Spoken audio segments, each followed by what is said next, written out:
seem to choose the games they just played. Others say pandemic's number one. Will it ever change?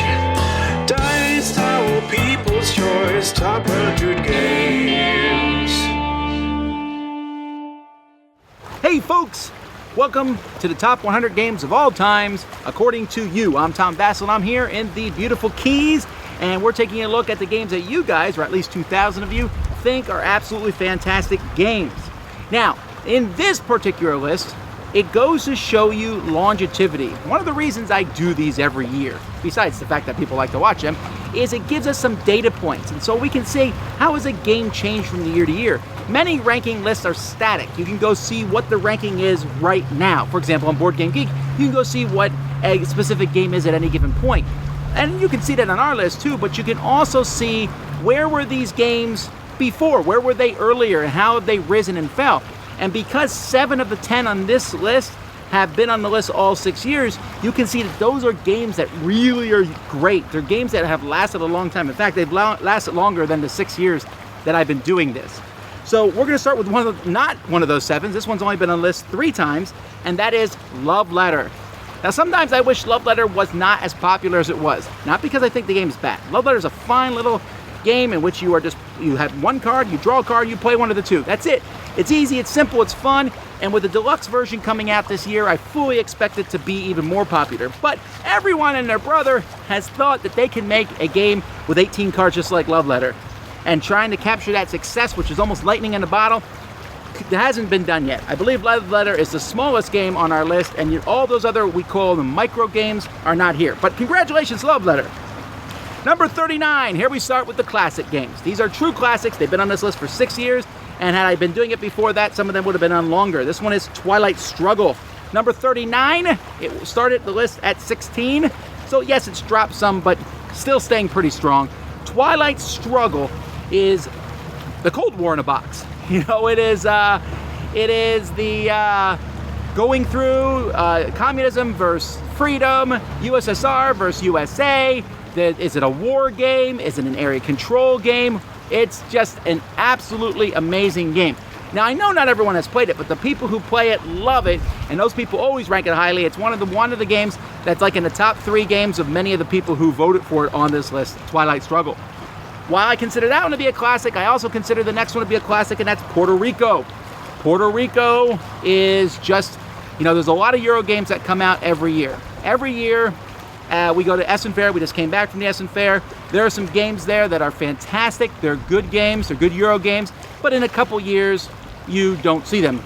Puerto Rico is still being talked about, is still being played way over a decade later. I want to say the game is now 15 years old, and it's still one of the best games ever designed. It took that thing where I take an action, everyone else at the table takes that action too, but I get a bonus that you guys don't. All right, number 37 is Race for the Galaxy. Now, Puerto Rico and Race for the Galaxy were number 7 and number 9 the first year. They've now dropped to 38 and 37, but still, they're still fantastic games. Race for the Galaxy is a card game where you're playing a card and doing various things with that cards. Tom Lemon designed this game, and from the very first time I played it, I fell in love with it. It's still ranked highly by me, but I know other people like it too. The people who like these games, these 3 I just mentioned, they love them, and Race for the Galaxy is no exception. Now, Race for the Galaxy also dropped down because its younger brother may be on our list a little bit higher. Number 36, this one's only been on the list for 3 years. Last year was number 10. This year is number 36, and that is Star Realms.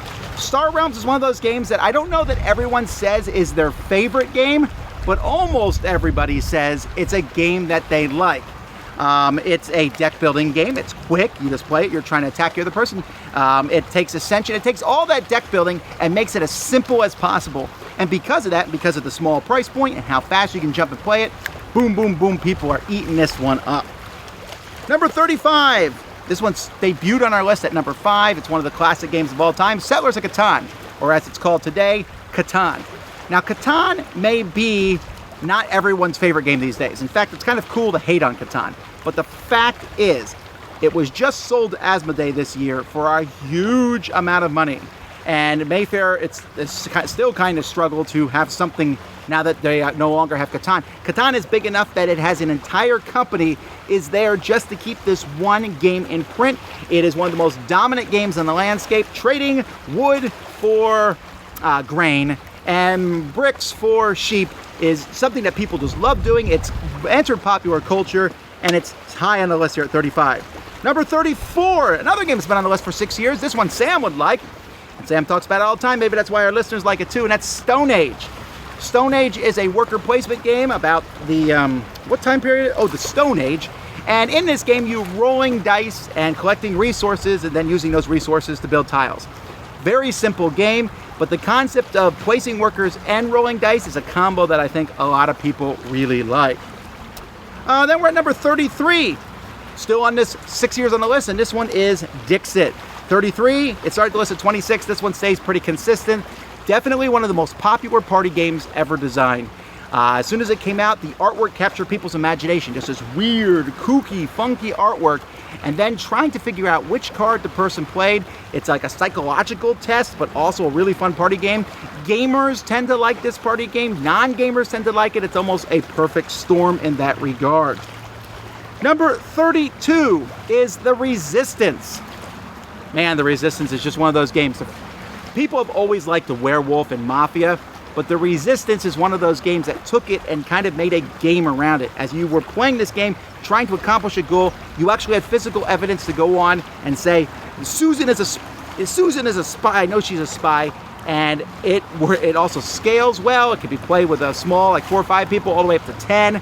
A great game, The Resistance. And then the last one, this one has only been on the list for 2 years, but it will probably be here for a while. That's Star Wars Imperial Assault. Descent was already a very popular game, and then they said, we're adding Star Wars to it. Well, of course that's going to be popular. And they keep adding more and more figures to it. This is a lifestyle game, but it's not just a dungeon crawl with Star Wars. It actually has some cool storylines. They took the Descent system. This is essentially Descent 3.0. They just added Star Wars to it, but then it has a tactical game in it too. So let's not kid ourselves. It's this high on the list because the words Star Wars are in it. But it's not just Star Wars. Like I said before, there are hundreds of Star Wars games not on the list. This is certainly one of the best, and it's one a lot of people like. All right.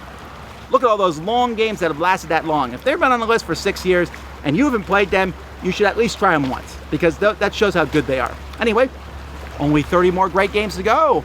We'll get to them in our next videos. Until then, I'm Tom Vessel, and you've been watching the world's greatest top 100 board games of all time. Thanks for watching. To see the rest of the top 100 lists, check out our website at Dicetower.com, where you can also find The Dice Tower, the premier podcast about board games. I'm Eric Summerer, and you've been watching Dice Tower, People's Choice Top 100 Games.